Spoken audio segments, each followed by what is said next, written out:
Good morning, everyone, and welcome. Today is, Monday, November 18th, 2024. It is 10:02 a.m., and we're gathered for a work session regarding Water Master Plan Review. My name is John Kafalis, Commissioner from District 1, currently the Chair of the Board, joined by my colleagues, Kristen Stevens, residing in District 2, and Jody Shattuck McNally, residing in District 3. We do our utmost to represent the entire county. Across the way, we have our county manager, Lorenda Volker, and then we have various folks who will be presenting regarding the topic for today. I think it's appropriate to turn it over to Leslie. Leslie, would you be kind enough to cue things up a little bit, put things in perspective and where we're at? Absolutely. Thank you, ma'am. Hello, commissioners, and we are here today, as you mentioned. I'll introduce myself, Leslie Ellis, Community Planning, Infrastructure, and Resources Director, and we are here today to talk about the adoption draft of the Water Master Plan. And I'll just do a few quick words to kick us off and then hand it over to Danielle, who will do the presentation.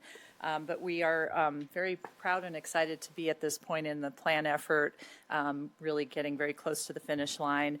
For any members of the public who are watching, this plan and all the materials are available online. It's at larimer.gov/planning/water, and the 39-page plan and all the appendices are located there. And this is a plan that addresses our challenges for the future and sets us up to do long-term planning to address watershed health and agriculture and water supply in the unincorporated areas of Larimer County and work regionally. We have a whole host of team members who are here, and this has been a project that's involved multiple staff from different departments across the county, including community development and engineering and emergency operations services and natural resources and others who've contributed. Danielle has done a fantastic job of leading this effort, and she'll present here shortly. And we've also had a number of community members who've participated on committees and through our boards and commissions. And this is really the foundation of, I think, partnerships for the future as we move into the implementation mode. So we're definitely not done once this is adopted, but it really launches us into the future of implementation. This will be an element of our comprehensive plan, and I'm saying some of the things that Danielle will reiterate in her presentation just as a reminder, but you did have a work session on October 9th. You spent some time hearing about the plan and contributing and providing comments then, and so this will go to the Planning Commission this week, and so what we're doing today is really looking for final comments from you so that we can hand that along to them as they move into adoption, and then it will come back to you on December 9th. So I think with no further ado, I'll pass it along to Danielle, and she can walk you through more of the details, and then we'd love to hear any final feedback that you have. Thank you so much. Thank you, Leslie. Hello, Commissioners. Good morning. My name is Danielle Rymanis. I'm the Water Master Plan Coordinator. I am housed within Community Development for Larimer County. I'm just going to do a pretty quick presentation so we could focus more on the discussion, trying to keep it to less than 5 minutes, but just a quick agenda, an overview of the process. And like Leslie mentioned, we will be returning on December 9th as planned, and I can go through things in a little more detail when that time comes. But for today, we're going to try and breeze through. I'm just going to mention some of the changes to the draft that we saw from the work session in October, as well as that open house that we had right beforehand. Next steps, like the Planning Commission this Wednesday. And simply what we're asking for today is, do you have any final comments, final feedback before the adoption draft heads to Planning Commission this Wednesday?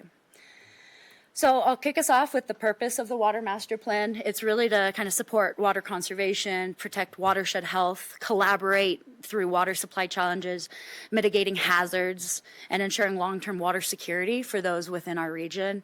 The purpose of this document is to outline the county's role as we navigate through all of these.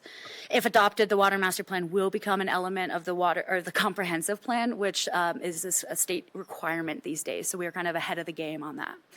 And I just put a lot of logos and so much gratitude and thanks to all that can make this happen through the funding from FEMA and Larimer County, to our consultants, SWCA and AE2S, and then to all the partners that existed in our stakeholder groups that attended open houses that we're going to partner with in moving into the future.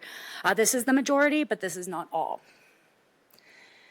The next slide is really a roadmap of how we got to this.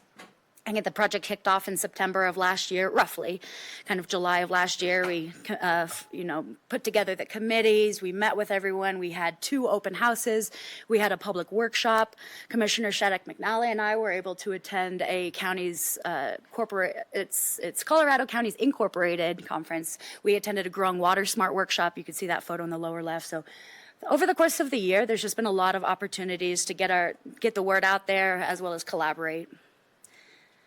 The plan itself that we are presenting, there are 5 parts to it. Chapter 1 outlines what is a water master plan and why Larimer County is developing one. Chapter 2 identifies the challenges of water within Larimer County. Chapter 3 addresses the vision and goals. Chapter 4 is a watershed mapping exercise that looks at focus areas and where we might want to prioritize or focus some of our efforts. And Chapter 5 are the strategies themselves. There's also an appendices, a glossary, and a references sheet. You've seen this slide before. I'm going to quickly breeze through it. The vision is Larimer County, guided by a commitment to stewardship, is dedicated to safeguarding local and regional water systems, aligning future land use with available water resources, and helping to build resilient communities and ecosystems equipped to address future water challenges. With that came 5 goals. There's objectives in each of the goals. Please find that on the online materials or if that's right in front of you. The 5 main goals are to minimize the threat to watersheds, to communicate and collaborate, to promote water literacy or water education, align land use planning with water resources, enhance water efficiency and conservation measures. We're going to kind of quickly move into the strategies, and we have presented these strategies. This will be our second go-round, and so I've really consolidated the actions into one short sentence, but I did want to maybe call out some of the changes that when we presented to a work session in October to today, what are those changes? So in the very first one, we've kind of changed that title to be clear, that we want to align the water plan specific strategies and actions into county plans, specifically the comprehensive plan.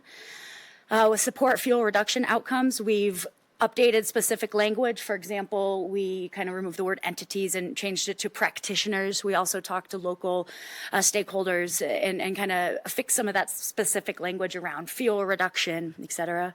Support watershed health outcomes. We added some partners, and same thing with that language of referencing our partners as practitioners and those that actually do the work. Water security. This is really Larimer County's kind of development to make sure that we have adequate water for the developments that happen in unincorporated. There wasn't a lot of changes, but we did see a lot of interest from our stakeholders to partner with us on this. Protecting water supplies, same thing, we just updated specific language per stakeholder recommendation, especially around our stakeholders that might help us move forward with this one. The next 5 strategies are to improve water efficiency and conservation. Same thing, we just kind of wordsmith some of it per recommendations. Protect water to promote a viable ag economy. We actually removed some specific language to this one, especially as it deals to dry up covenants and stuff and not trying to compromise any of the agriculture community members.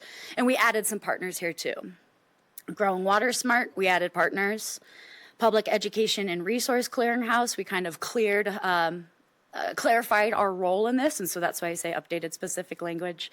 And then that last one, the address water quality and water efficiency in disproportionately impacted communities. We did move forward with the recommendation to add water quality and to kind of integrate it into the strategy, updated specific language, and same thing, added partners. For any of these specific languages that I'm referencing, I have a whole comment matrix. I didn't want to throw everyone in this PowerPoint slide, but feel free to ask me about any specific changes. And then the next steps, my last slide, is just like we've mentioned, Wednesday, November 20th, we are headed to a hearing for adoption. It is Planning Commission who adopts it.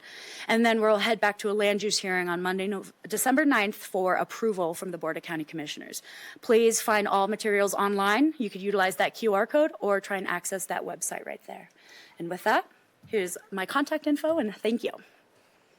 And I'll just wrap up by saying thank you to the Board of County Commissioners, too, for your vision and continual guidance and support in this project. It's been over a year that we've been working on it, and I think you've really had that vision and, thought of this as a very important project to move forward. So we appreciate that, too. We would love to hear any final thoughts or changes that you have before it goes to the Planning Commission on Wednesday. We would carry any recommendations to them. Ideally, your recommendations would be aligned with their recommendations so that we don't need to come back again to the Planning Commission. So that's really why we're here today, is just to hear if there are any final thoughts that you'd like us to carry to them as they move to adopt it, and then before you do your final approval. Thank you. Thank you, Danielle. Thank you, Leslie. Colleagues, would anyone like to kick off the conversation? Commissioner Stevens, any questions, thoughts, feedback, additional feedback? Well, I want to thank you for, all the work that you've done on this. It was, Danielle, it was pretty remarkable, and I'm really appreciative of all the outreach and the community members that we involved in making this. This is really comprehensive, and it it shows by the people that we involve with the strategies. I appreciate the more, one of the things that I had brought up was the disproportionately impacted communities. So I appreciate that there was more information about that. It was pretty interesting that a couple weeks ago when I was in a meeting, I got a call from one of the mobile home park leaders that said, there's a mobile home park without water.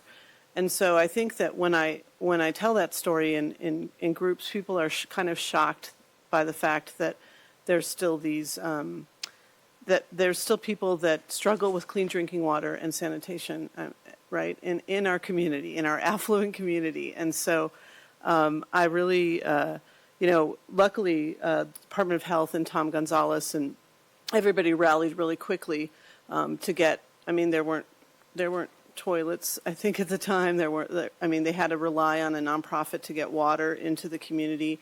I think they were without maybe 48 hours. In most communities, we would find that very unacceptable, and there would have been things in place. And so, it was so clear to me how important that is to address that in this. So I really appreciate the depth that you went into and some of the strategies that you went into and the partnerships. And I really don't have a lot to change. It sounds like Commissioner Kafalis found a grammatical error, but I really love the strategies that are, it's not just a plan. It's like, this is how we're going to put it in place. This is how many years it's going to take. These are our partnerships. This is our funding for these programs. I think that that's really important for the community to see, that it's not just something that's going to sit on a shelf, that we have a plan for implementing it, that it addresses so many issues in our community. I just touched on one, but obviously, when we're talking about fuel mitigation for wildfires and, everything that goes into impacting our water supply, it's very, it touches on all those things. And so I just really, I'm very pleased with the work. I am pleased with the partnerships we've got. My interest is in how do we share this with the community, because I think the education piece is really important, and let them know that we've done this work and how important this work is. And so as we look for ways to sort of, there again, it's not something that we plan to sit on a shelf, but we also want the community to be engaged and really understand these issues so that they can advocate for them and be a part of the solution. And so that's kind of the piece that I'm, really curious about, but I don't have any suggestions for changing anything.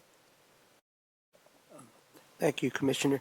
Commissioner Shattuck McNally, thoughts, questions? Absolutely. Danielle and Leslie and Dalen and Heidi, everyone that was involved, there's some really important people that have contributed and done a lot of heavy lifting. This is fantastic. And I want to really give a shout out to Coalition for Pool Watershed, Estes Valley Watershed Coalition, the Big Thompson Watershed Health Partnership that I attend, and the Northern Colorado Water Conservancy District and the Richland Conservancy and Peaks to People, and our municipalities have all kind of been at the table and really been active. And I know we've had some agricultural producers that have been very active at the open houses. And I think it just shows kind of the word was used, comprehensive, but really the broad stroke you use to get feedback from all corners of the county, literally. And I think that's really important to share, and I think you kind of told that story well. I've had this document off and on for a while now. This one I really, really like. I think it's a great plan considering that we don't have any, we're not a water provider, but it helps us kind of show the direction that we need to probably go. And so, as you know, being on the Forest Health Council, participating in the subcommittee for years, I'm reappointed to that, and being on the subcommittee for the Fire Commission about wildfire mitigation and prescribed burns and all the beneficial things about our watersheds, and have really in-depthly studied that for 4 years now. It's really heartening to see kind of this coming into embedding into our land use and into our planning. Because I don't think we had anything like this before that I know of. And it's really great to be at the table. I see you now, Josh. Sorry, Josh Roberts, I didn't see you. You're hiding. But this is really, literally you have to get upstream. And this is getting us upstream and think about what we have to do. Because right now we have one of the largest burn areas in the entire state in history. And Danielle, I didn't know about your expertise and your study and your work in snowpack thaw in burn areas, because that area is going to melt faster and disappear faster, and we're losing literally water that's coming down off that landscape. Our peak flows are occurring higher or earlier, not higher, and we can't do things as they have been done. And so I'm really excited about our partnerships and the work that Josh has done in partnership with all these folks that I just mentioned. OEM's been a great partner, but this is we have a little bit of funding, but not what we need for urgency and scale and scope of the wildfire mitigation that we need to do. And so I know when we talk about funding, I know that funding is not there for some of these strategies that I think are really important. And so I'm kind of on a mission to figure that out along with you. I have to say, I appreciate that's one of the, I know they're probably not labeled in order of priorities because they're all goals, they're all important. This is all important work. But I'm wondering about when we talk about watersheds and hazards, but also looking at promoting water literacy in our community, are we going to tie those, are we going to be tying what a watershed is and why it's important and why we care what happens at 10,000 feet when you turn on the faucet in downtown Fort Collins or in southwest Fort Collins, that you understand how important all of that is? Is that one of those things that we be trying to educate too? Yeah, absolutely. We definitely, the Public Education and Resource Clearinghouse was meant to be vague enough that we could cover all things water. And I think for the public, the most important thing is to explain what is a watershed, where do you even get your water from? And so starting there would be a good starting place, but we purposely left out any specifics to address topics like that. Right, and so that's my next question. Actually doing this work right now for the Forest Health Council, chairing the Legislative Committee. We're pulling together a bunch of work on what is the cost if we don't do it stuff. So I thought that might be interesting for you. One of the new Deputy State Foresters is from Denver Water. And her Forest of Faucets document, I just got some of that. I'd love to share that with you if you'd like to do that. I think when people think about the $2 billion price tag or $2 million price tag to mitigate Colorado, people are like, oh, that's never going to happen, but there's a cost to not doing it. For every dollar we invest in this plan, we're going to save ourselves $13 million in suppression and recovery costs, and I think it's immeasurable the amount that is going to be used for protecting our water source and our water quality and our watersheds. So I think this, so I just want to say I think this aligns with a lot of what other departments are doing. I know Dalen and them are looking at conservation, tying water to land. I think that's really important things. So when I think of what I love about this is that so many departments are involved with this, that this is kind of cross jurisdiction or cross department, and I just really appreciate that because it's not only a land use thing, it's all above thing because this is really critical work. So I'm curious on the website, because this is great to bring out to the public. I mean, you could probably make this 100 pages, right? Will there be links to maybe your study on snowpack or this, like for people to dive down a little deeper, and if they want to look at the Forest of Fawcett's plan and some of those costs, will there be more links, or is that kind of one of those website accessibility issues? So I'm just curious about that. Great suggestions, and I think that you're probably looking ahead into some of the clearinghouse webpage information that we would be looking to prepare for next year too. But I think that you're absolutely right that there are a lot of crossovers and alignment with other projects and plans that we could connect to when we start to put that information together. Okay, cool. Sorry. I guess I read through this because I had read it through before when you gave me some copies to hand to our federal delegation because Congressman Neguse was very interested in this. So I feel like I kind of looked at it then and thought it really struck a good tone and also kept it at a level for people to understand. And I know everyone says, what is a watershed? But then you have to understand what that is really important, just like a waste shed or a fire shed. And it's just really good, maybe knowledge for folks to go. I'm curious about the plans to give this to our partners and like our municipalities, other counties, other things. What is your plan to do that? Yeah, that's an interesting question because we've worked with the partners on the strategies, but the actual overall plan, I haven't necessarily thought about giving them a copy, and nor do I want to just give them a copy for them to put it on their shelf or anything Right. and collect us there. So I think if anything, it could go hand in hand. And we say, we've outlined these strategies and we've already communicated with these partners, by the way, so they're not blindsided or anything. And so through the end of the year, we're going to have meetings with these partners to talk about the strategies and what we can work on together. And at that time, it seems really appropriate to say, here's the adopted plan as well. Please read through this to get some context as we navigate these. That's great. My last question for now, and again, this is really well done. You've worked really hard the last year on this special assignment. You've been a great presenter. Your passion and your energy has been very apparent, and I appreciate that. You've done just an extremely great job, Leslie. Thanks for supporting, and you've been there every step of the way.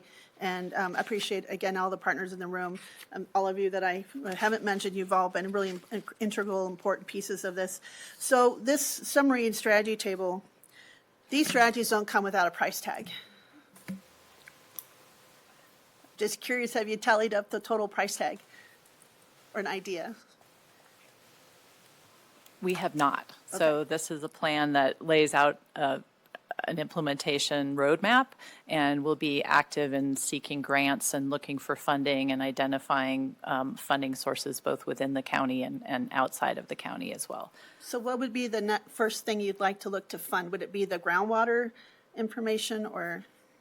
We had talked about trying to fund an internal position to support the work going forward, and so that's something that we have been talking about so that we can continue the work toward identifying grants and identifying how to do the other work and continuing some of the partnerships that we've begun through this effort. So that's probably an important first step, and then really targeting the funds that are out there to do a lot of this work and identifying if there are other funds internally or projects that we could coordinate with to advance this work. And I'm just curious about that with some of the funding that, I don't know if it got passed or not for the Colorado plan. I don't know if there was grants associated with the Colorado master plan, because since we're kind of ahead of the game, that they might be looking to help support us trying to get this implemented. We have our grants writing firm who has started to identify some potential work along those lines, and I believe that's one of the areas that they're looking at as well. Great. So. I don't have any other changes. Like I said, I feel like it's been pretty well stated. I love all the pictures. I think the pictures tell a lot of the story as well. And I just want to commend you on a well done. I just think this is super cutting edge and very exciting, and really proud of all the work that you've done. Thanks.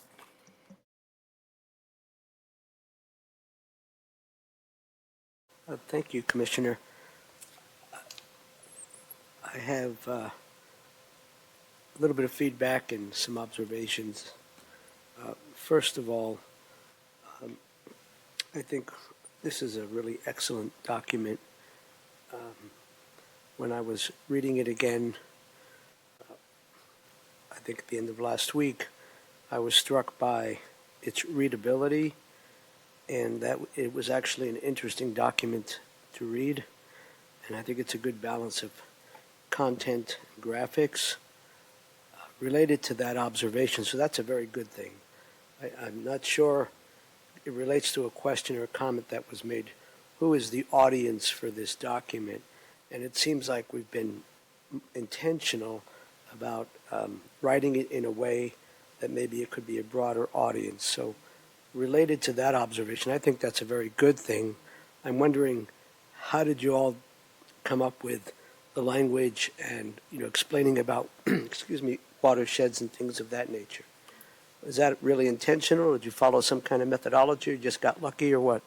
Well, I'll chime in, and Please. Danielle can too, but I think in accordance with our general guidance that we've had as a county organization to make sure that anything that we produce is in plain English, we really started from that premise in terms of describing how this plan might affect all of us in the county. And so it was really written from that sense, because it can get very technical, of course, and there are some appendices that are a bit more technical, and those may be at more of a college level, but I think in general we tried to make it so that it is readable to just about anybody in the community, and of course it is very technical, and there's a lot of work to be done that's going to require some technical expertise, but I think that the premise was to try to keep it as simple as possible.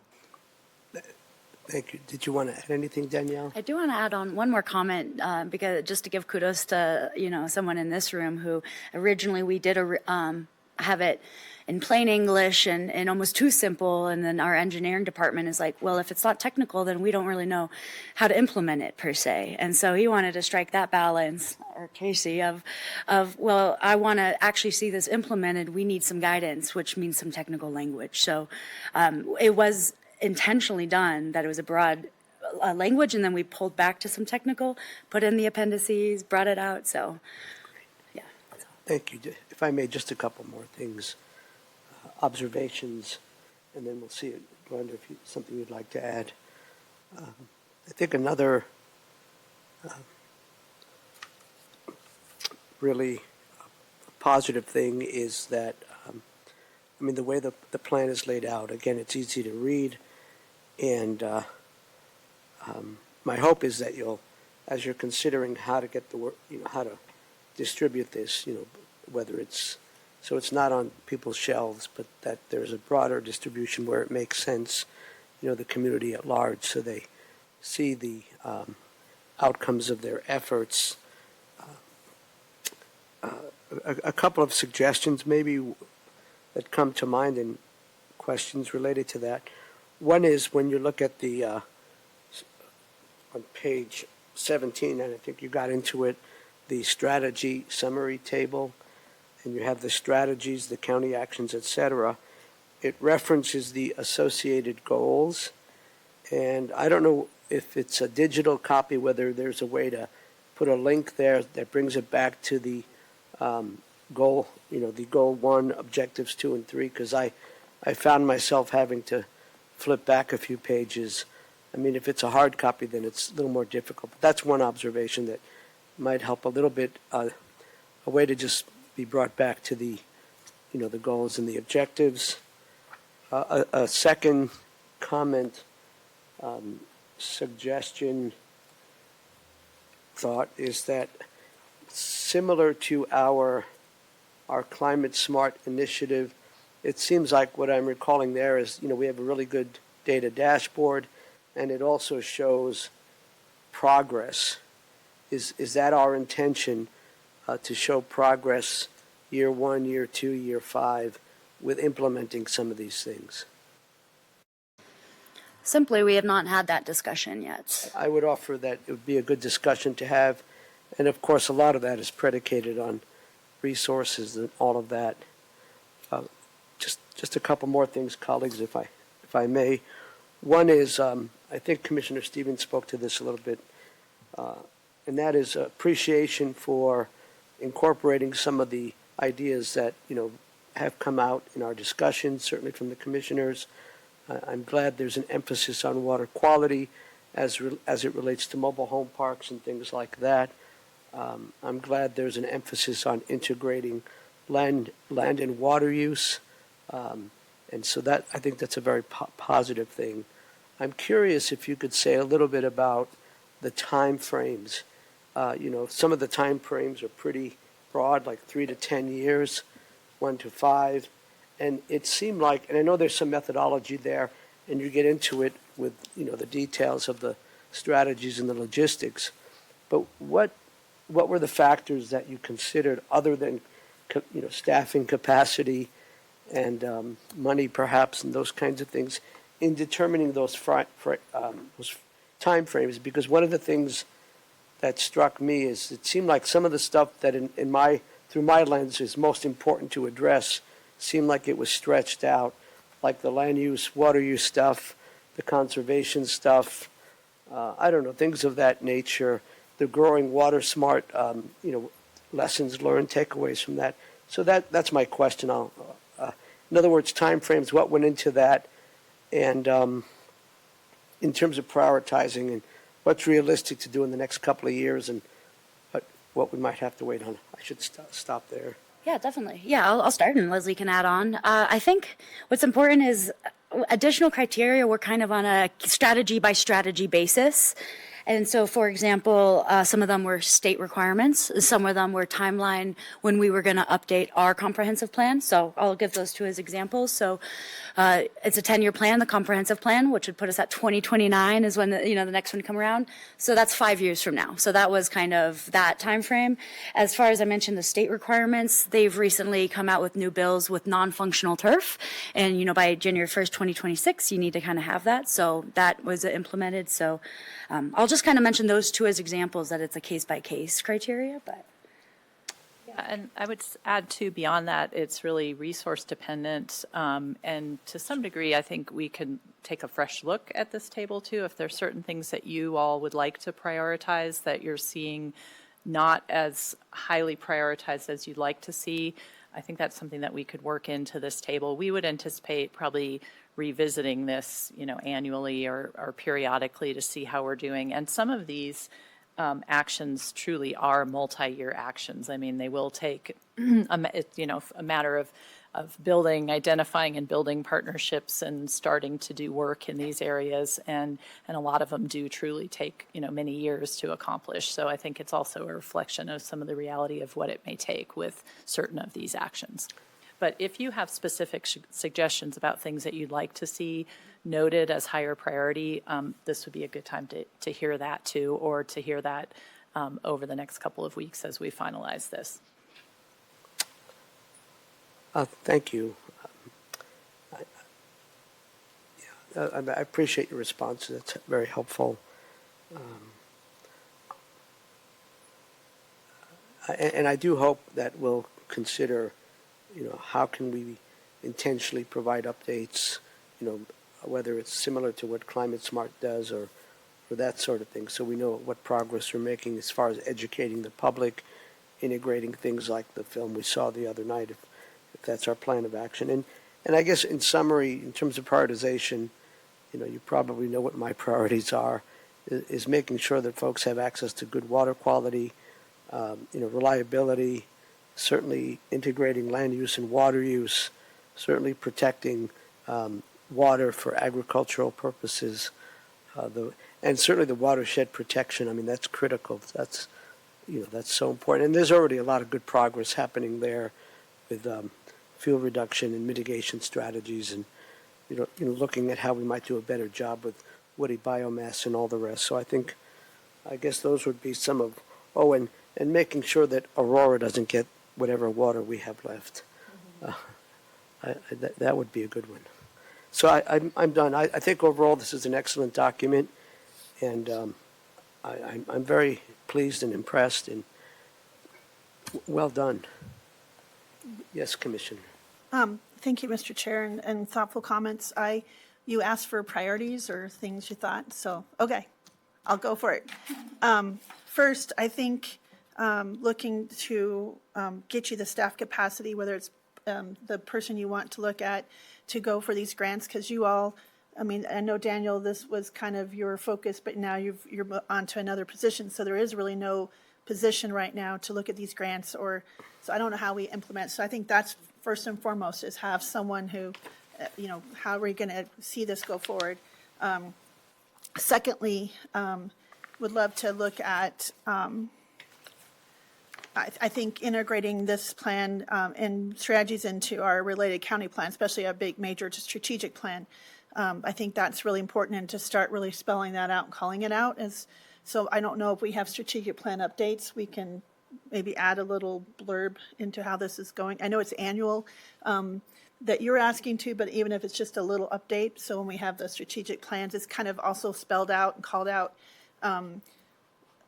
more often as part of our strategic plan, because I think it's in there, correct? It's embedded in the plan, Lorinda? Yes, there are some overlapping goals for sure. Okay, so I thought that might be important. I think that's part of also education. If we keep talking about it and talk about it, it's going to be helping the public understand this is not something, there's a cost to not doing this. So, and I want to kind of talk about that. And then I think, of course, anything we can do with these critical, I know you've kind of called out some critical watersheds that we have to mitigate and or restore. And I think we need to see how we can partner. We've got some strong partnerships, but we need to see if we can use this to go out for some more grants to kind of expand that work in the eyes of, this is watershed work we have to protect and also restore. So I think that's really important, and our partners have some great things going on there.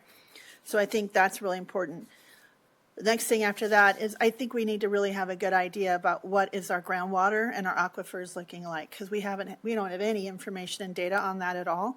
And I know there's some opportunities at CSU that can maybe we can tap in or leverage, and maybe the water plan, Colorado Water Plan can have some ideas too.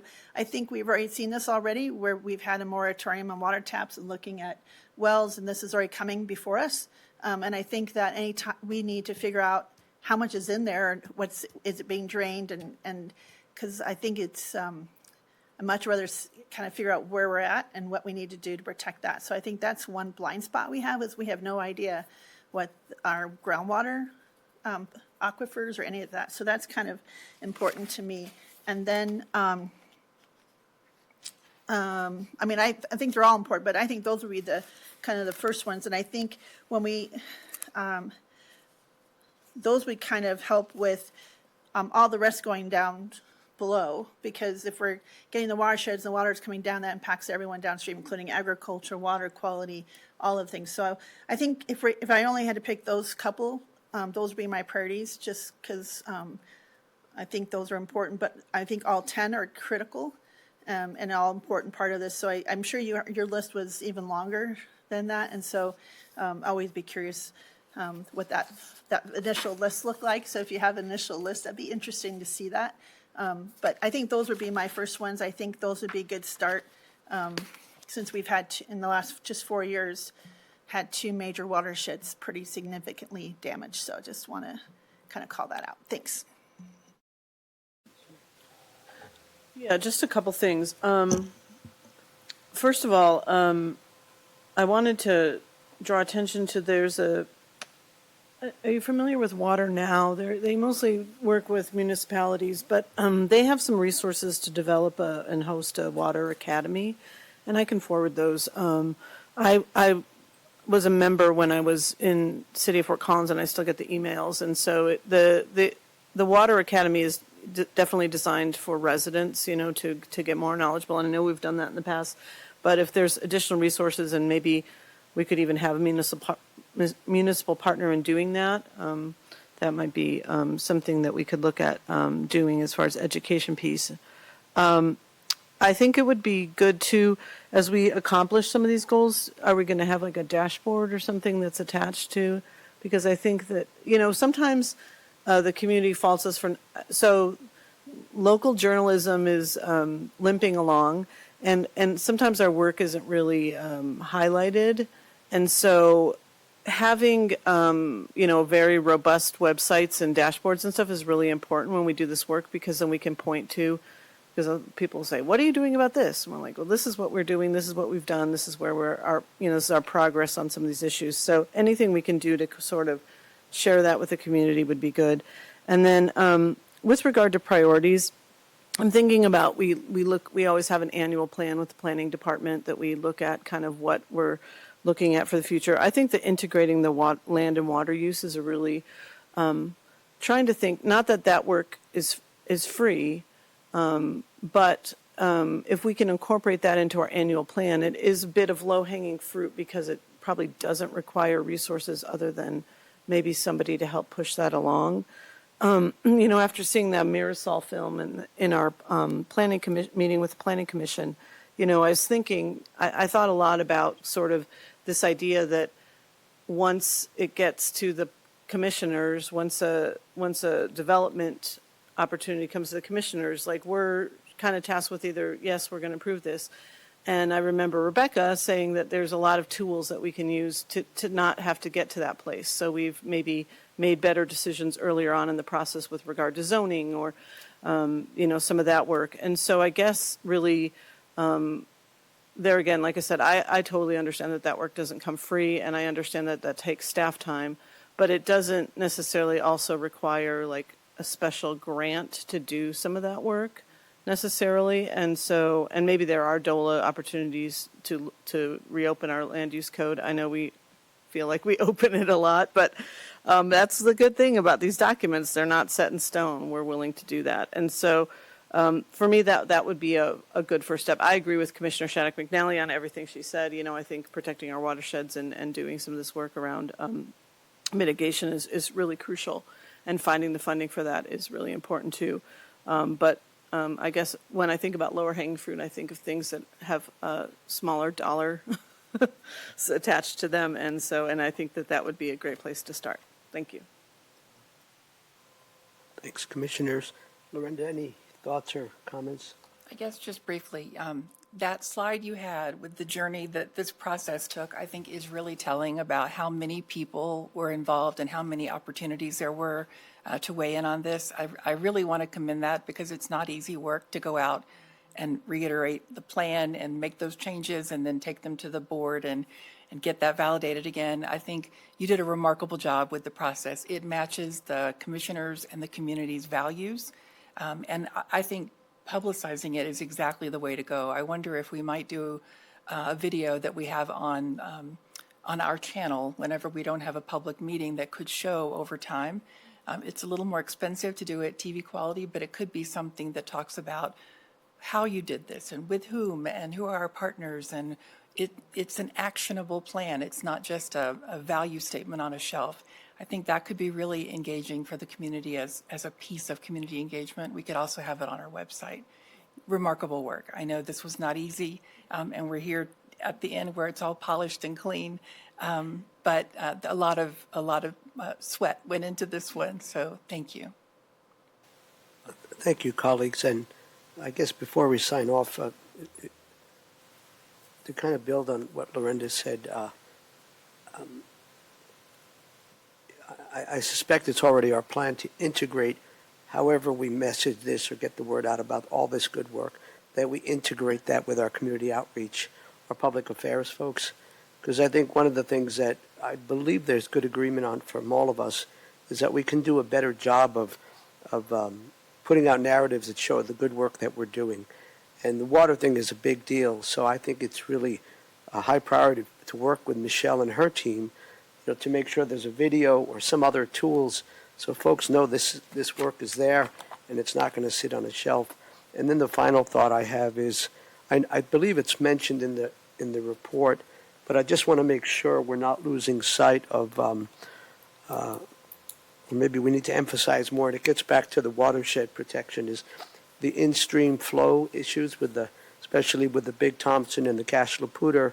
I think we shared some information recently about the Poudre River augmentation, Poudre River flows, and I mean, I think that's really important, and that's important to the people in Fort Collins, certainly as the river comes through Fort Collins and as the Big Thompson goes through Loveland.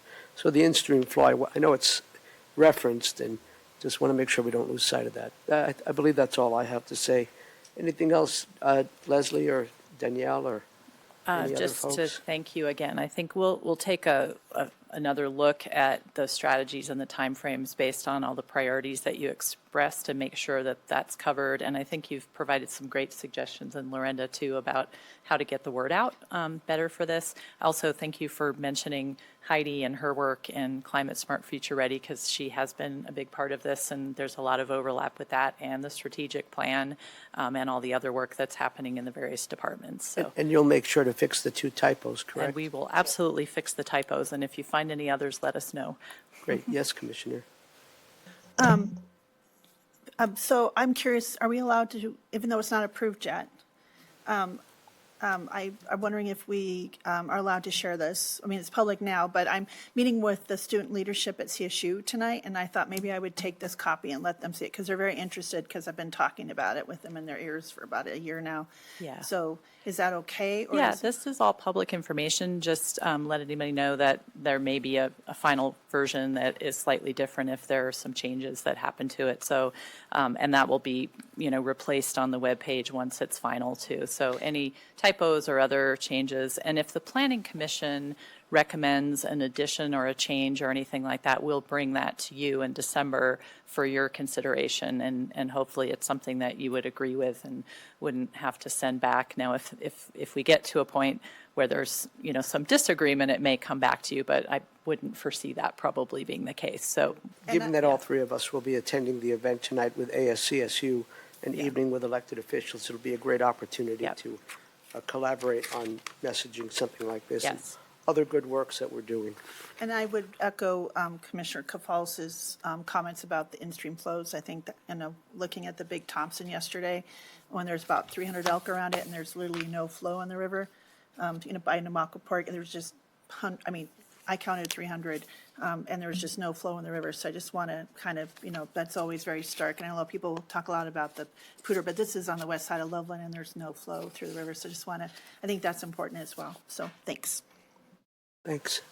Yes, yes, Commissioner. Really briefly, and I apologize, I don't remember this, but, as we do our work, there is some conflict between flow and, water storage. And do we address, kind of how we achieve that balance, or that's what we're trying to look at? Because, there may be upcoming projects, and there have been projects in the past that have, sometimes those 2 things are in conflict, like river health and providing drought protection and storage for communities can be 2 things that are in big conflict. And I think as we contemplate further education, that's something that we do. And then what's personal responsibility? So we've outlined what we need to do as communities, but around conservation and develop, we have some say in the development piece, but, what are some personal ways that people can,